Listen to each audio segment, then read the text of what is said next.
যশোরের ফতেপুর সন্ন্যাসী বটতলা থেকে সোনা বানু নামে এক মধ্যবয়সী নারীর লাশ উদ্ধার করেছে থানা পুলিশ। সময়ের কণ্ঠের সঙ্গে রয়েছে আমি কানিস ফাতেমা পাখি।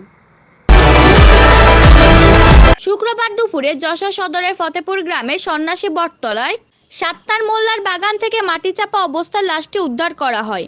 নিহত সোনা বানু ফতেপুর গ্রামের মৃত আলেক মোল্লার দ্বিতীয় স্ত্রী।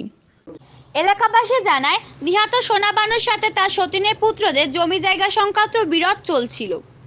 সতীন পুত্র লাভলু, ডাবলু, মফিজুর ও আলী মনসুরের সাথে যুক্ত হয়ে নিজ পুত্র আরিফ হোসেন তাকে হত্যার হুমকি দিয়ে আসছিল।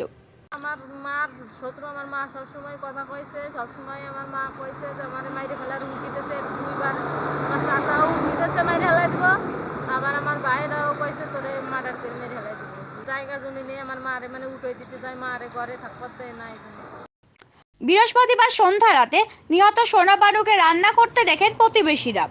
প্রাথমিকভাবে ধারণা করা হচ্ছে, জমি জমা সংক্রান্ত বিষয়ে সোনা বানুকে শ্বাসরোধ করে হত্যার পর লাশ মাটিতে পুঁতে রাখা হয়েছে। হত্যা করা হয়েছে, পরিকল্পনা হত্যা। এটা সাথে বিরোধ ছিল তার সতীনীর ছেলেপেলের সাথে।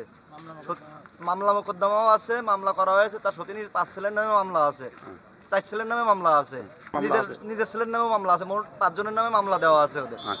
এই ঘটনায় আরিফ হোসেন ও তার স্ত্রী ইভাকে আটক করেছে থানা পুলিশ।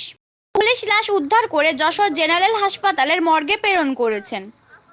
এর গতকাল রাত থেকে মিসিং ছিল, তাকে খুঁজে পাওয়া যাচ্ছিল না। পরে এক পর্যায়ে তার লোকজন খোঁজাখুঁজি করতেছিল।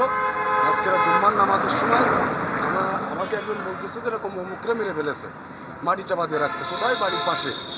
পরে নামাজ শেষ করে ওখানে গেলাম, যে দেখলাম যে তারে মানে মতো করে মোটা, কিন্তু কাপড় দেখা যায়। পরে থানা পুলিশ আসলো, থানা পুলিশের সহায়তায় সেই লাশ উঠানো হলো, উঠায় পুলিশ নিয়ে গেছে।